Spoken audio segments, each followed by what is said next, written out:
Okay,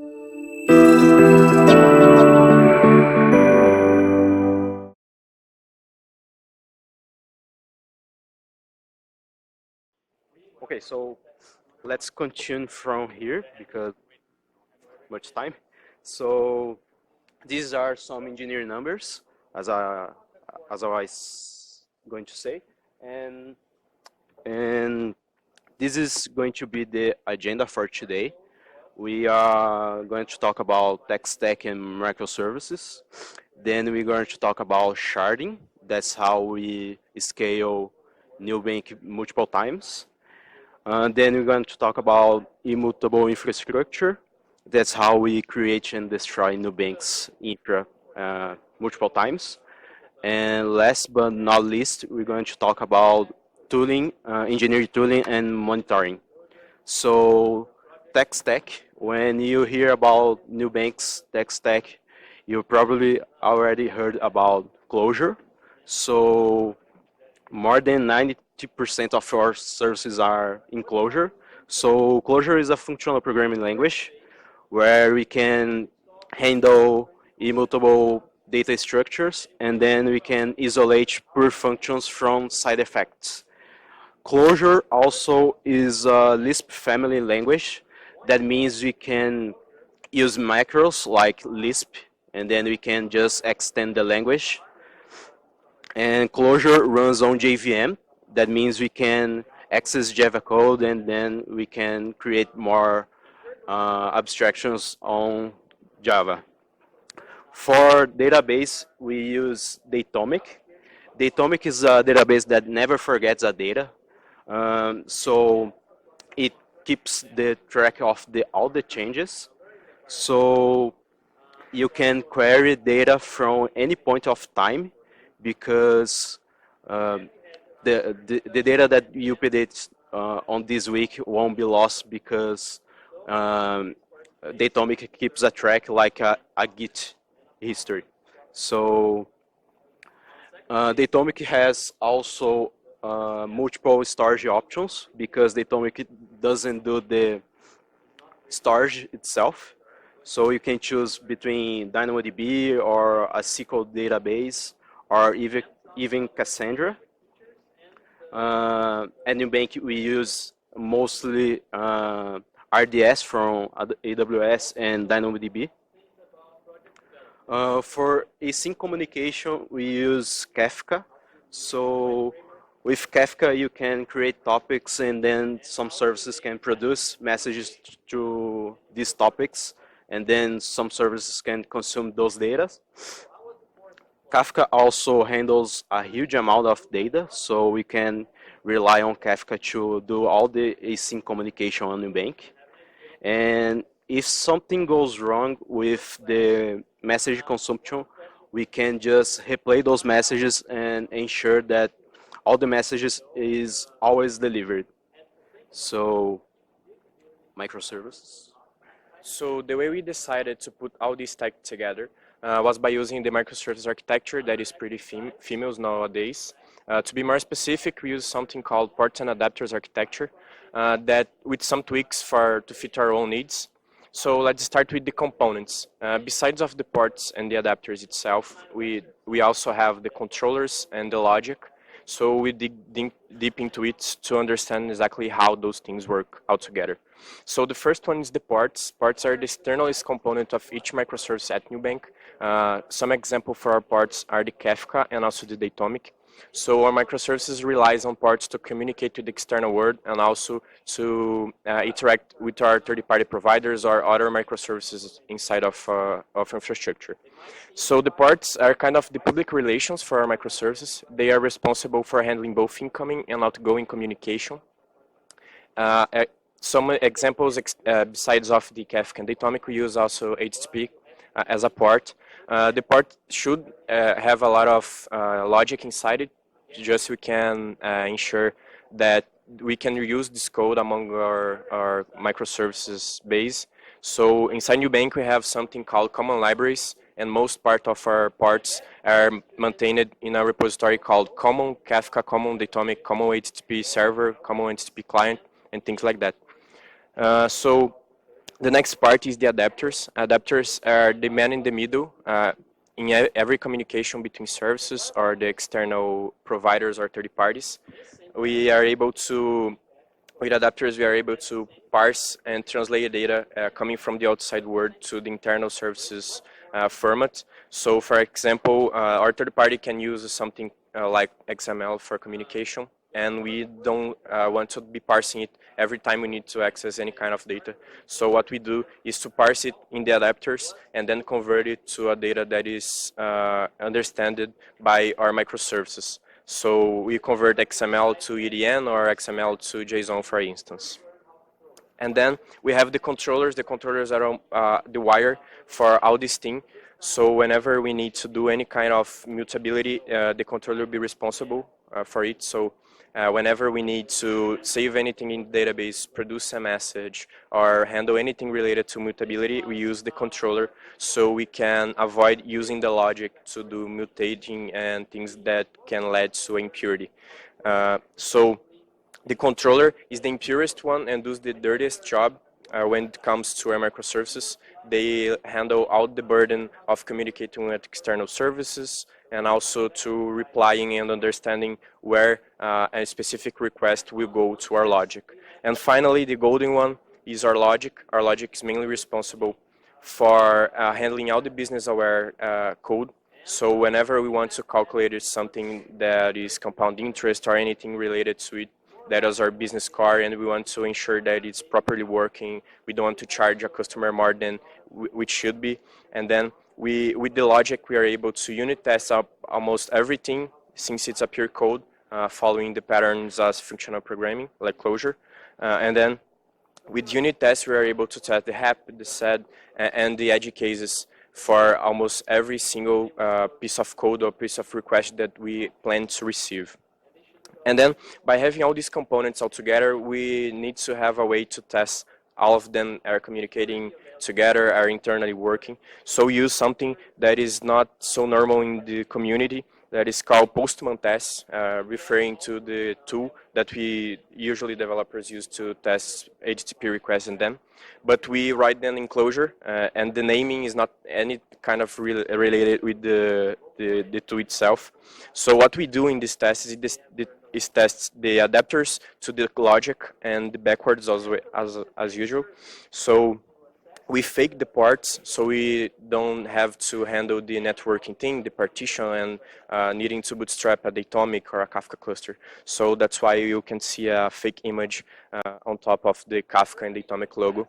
We just create a mock component for those things, and whenever we do a change, we actually put this thing into a memory database. Then we can ensure that all the flow went well, and also our logic, adapter, and controller were working pretty as we expected to. So sharding now, but first we need to get some context about Nubank. So let's go back in history. Let's go back more specifically to 2016 at Nubank. We have almost 1.5 million customers, and we still need to grow in a healthy way, because this can bring us some problems. Like, imagine that you are an engineer at Nubank and your schedule is responsible for a single service, and then you run an instance of this service, but things start to scale. You have to support more customers, and you have to scale your service to run not only one instance but 3 of them, and you start to process a lot of your database, and your Kafka messages is coming in a certain speed that you can consume at the same speed that you are producing them. So this brings us some scalability issues, because we take more time to process our messages, and then we start to lag our cluster, our Kafka cluster. Then you increase your response time, because some critical business flows that customer does start to take more time to process, like closing a bills or make a transference to another savings account, and your customer experiences get worse over time. So we had to find a solution for this problem, and this is a representation of what Nubank's infrastructure looks like in 2016. We have a lot of services running on EC2 instance provided by CloudFormation from AWS as well. And you have customers using these services. And the first thing that we did was split this infrastructure into something that we call prototypes. So now we have global prototype and shard 0 or S0 prototype. And let's begin with shard 0. So shard 0 is responsible for handle business services that are customer facing. So bills, services, collections, savings account, and so on. And global prototype is responsible for login authorization and acquisition flow. Acquisition is when you as a person becomes a new bank customer. So and once you pass from through the acquisition flow, you are assigned to a shard, and then you as a customer lives in there forever. So that's it. And this approach gave us some benefits. The first one is that if you need to support more customer but keep the quality of your services, we can just spin up a new shard and start to assign customers to this shard, shard 1, and everything will be fine. So another thing that we got as a benefit is that we reduce our blast radius, because if something goes wrong with a shard, the other shard won't be affected. So for example, customers from shard 1 are being affected because of some kind of incident, but customers from shard 0 won't be affected. Another thing that we can do is canary release in a easy way, because we can just choose some shard, and then we can run a different version of the service for this shard. For example, shard 0 is running a version of the services that are different from the version that shard 1 is running. And another thing that we really did with this approach is we start to grow and we start to support more customers, and then we just spin up a new shard, and then we spin up a new shard, and so on. But when we are just before we spin up shard 6, we thought that we could use maybe Kubernetes to provide this shard instead of CloudFormation using EC2 instance. So we spin up X6 with Kubernetes, and then we could validate if Kubernetes was a really good tool for us. So we really did that, and Riad is going to talk about how we changed all of our infrastructure to Kubernetes. And just a recap of prototypes. Now we have 11 shards that handle customers. You have one global prototype that I said earlier, and one monitor cluster that we're going to discuss a little bit further. So as you may have seen, we gained a lot by doing this sharded thing, but finally we would have led to a problem of not having a consistent infra among all our prototypes, and keeping a lot of different versions of our infrastructure running all together would probably let our engineers and our operation to a standard that we didn't want. So what we did was to implement some functional programming paradigm concepts into our infrastructure as well. So we came with the idea of immutable infrastructure. Immutable infrastructure is something that we apply the purity concept of functional programming to our infrastructure as well. So, as I already mentioned, we are addicted to closure, we are addicted to functional programming, and then we finally decided to have all infrastructure defined in the centralized repository, where we are able to, with no-brainer command lines, bootstrap entire new shard, and without having to handle a lot of mutability into our infrastructure as well. So in this slide, there's an image where you can see our Kafka cluster definition, where we define who is the squad owner of it, the platform team, for instance, in which environments it will be deployed, which prototypes, and also the custom properties that it will handle each time we put it into place. So why we did it? Despite our affinity with functional programming, we did a lot of reasoning on it before moving with this approach. Firstly, our main purpose was to avoid this chaos by having a lot of custom infrastructure deployed with custom versions and having to have a mental model for each one of our prototypes that Eric already told you about. So now, whenever we need to see which kind of configuration we are running, which version of our Kubernetes or Kafka cluster are running, we are able to refer to a specific repository and then read the configuration, read the version, and move forward with it. So we have a mental model that fits to all of our prototypes. And also, the thing I said earlier, the no-brainer bootstrap. So as Eric said, we are constantly needing to bootstrap a new shard, a new prototype to fit our constantly growth.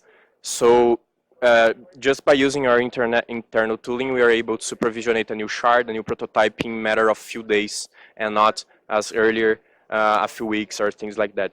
And finally, by having all these things defined in EDN format, that is the structured format that Clojure uses data in a repository that our developers from all squads can read and understand how we provision infrastructure, gave us a lot of hedge. So we are able to both have contributions from our product engineers and also to transmit the knowledge regarding infrastructure things and things like that to our entire engineering team.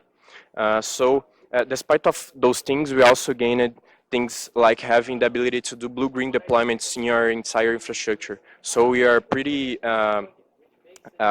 the pretty approach for Bluegreen deployments are for microservices or for code base, but at Nubank we do those things in a lower level, in infrastructure level, so we're able, using a feature called weighted DNS from Route 53 from AWS, to point some part of our load, HTTP load, for a specific stack running. So let's take a better look into it and understand how we migrated our EC2 shards to Kubernetes without no downtime, without impairing any kind of experience for our customers. So on daily basis, we only have a single layer of infrastructure up and running, especially because of costs. So let's assume that's the green layer. In this scenario, we have 100% of the traffic pointed to this stack. And then we finally decided to move the shard 2 from EC2 to Kubernetes, for instance. So what we did, what to do, and what we did earlier was to create a new layer of our entire infrastructure, so all our shards, our microservices, our Kafka clusters, all of our dynamic transactors. And just to be clear, our persistence layer is Dynamo and RDS for our databases, so we don't lose anything when doing this blue-green thing. And then we bootstrap a new new layer called Blue, and now the shard 2 is using Kubernetes to orchestrate our infrastructure and the microservices. So after ensuring that this shard is functioning and it's properly communicating between microservices and the global shard is proxying the request to the specific shard, we are able to finally move some part of our load to its, we go to the Route 53 and change the weight from 100% from green to 50-50, so we have 50% of our traffic going to the green layer and another 50% to our blue layer. So we are able to test if our new infrastructure is up and running, our new shard using Kubernetes is working, answering our customers in a time that we find real and realistic for our customers to use our product.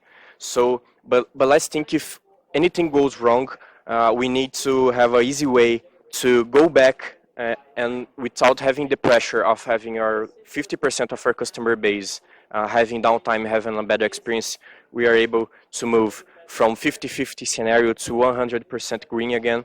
So we are able to, without any kind of pressure, debug and discover what happened and why effectively the shard went wrong or the communication among those services didn't work. So with it, we gained the ability to have our operations teams focused on what matters, that solve the problem without a pretty defined deadline, and removing all that pressure that would let us to stress and things like that.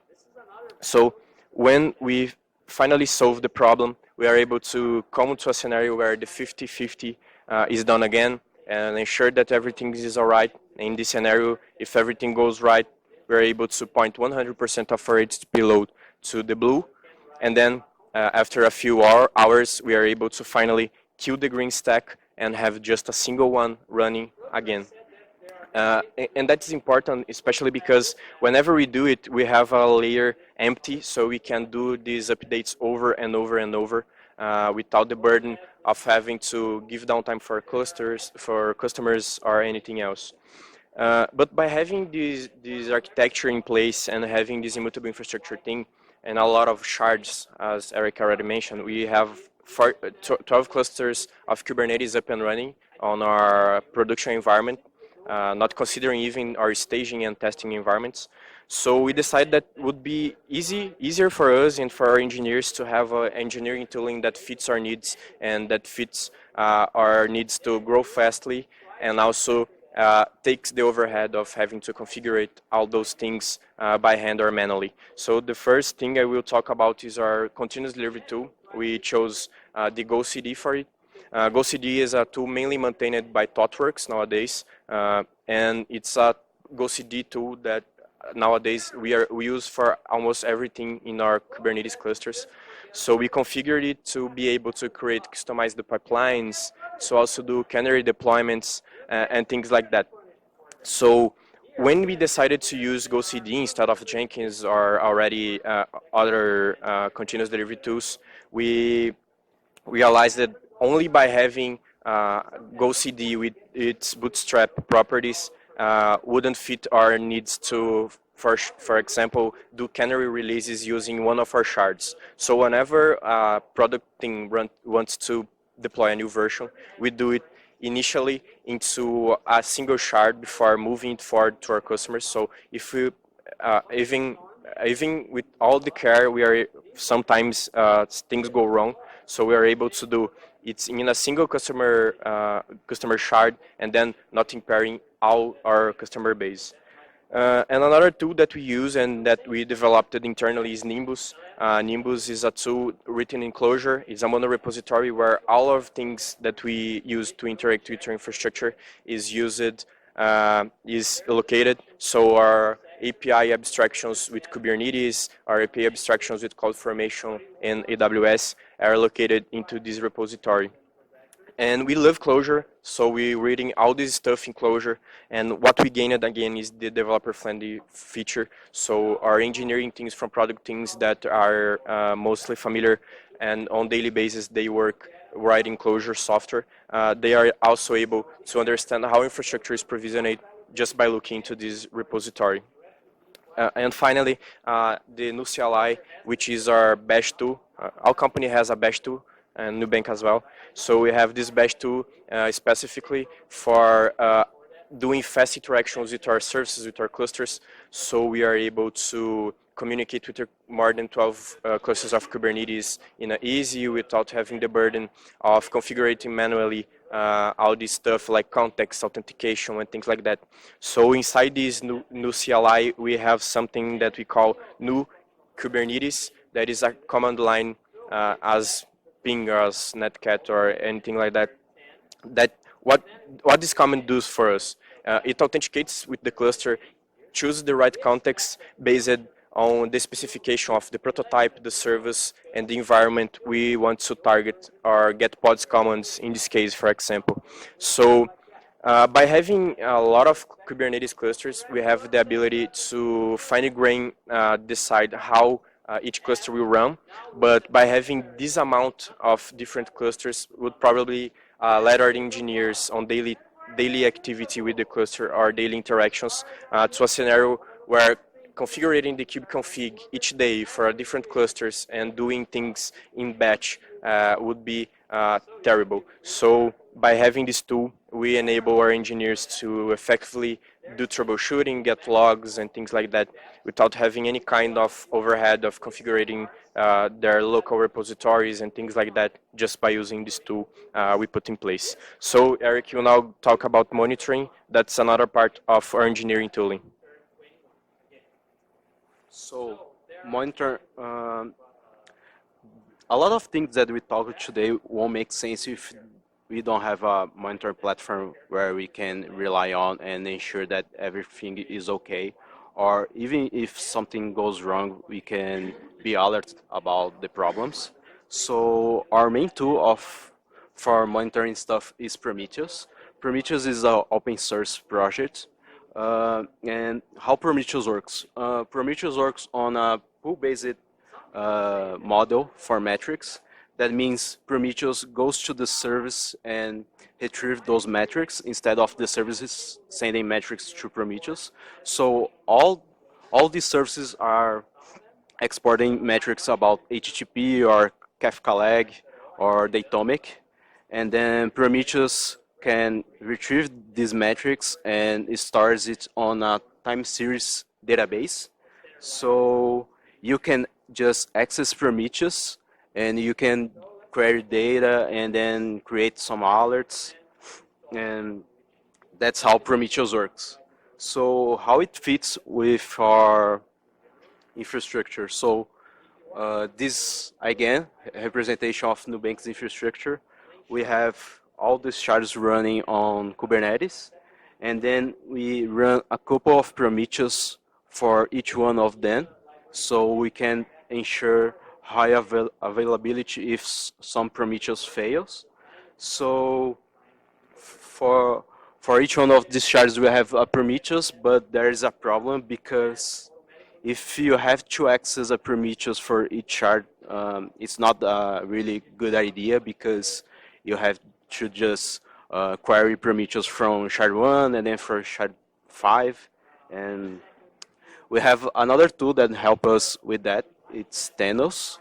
Thanos is another open source tool that we use. So Thanos can connect to all these Prometheus, and then you can query Thanos to aggregate and deduplicate all these data that are coming from these Prometheus. So Thanos has a similar interface that Prometheus has. So you can just query Thanos, and then we can use Grafana to point to Thanos as a data source, so we can create dashboards, and that's how we do at Nubank. And now we have a monitor cluster of Kubernetes, which runs Thanos and Grafana, and run a couple of Prometheus as well because we need to monitor components. And this monitor cluster connects to all these shards, and then we can consume data and query metrics from all shards in a single point. So just a recap, Prometheus collects metrics and stores it in a time series database. Thanos can connect to all these Prometheus and aggregate and deduplicate data. And with Grafana, you can use Thanos as a data source to create dashboards, and you can create alerts on Grafana as well, but we don't do that. And I think that's it. Thank you very much. Please come talk to us if you have any question. We are going to be here all day, and that's it.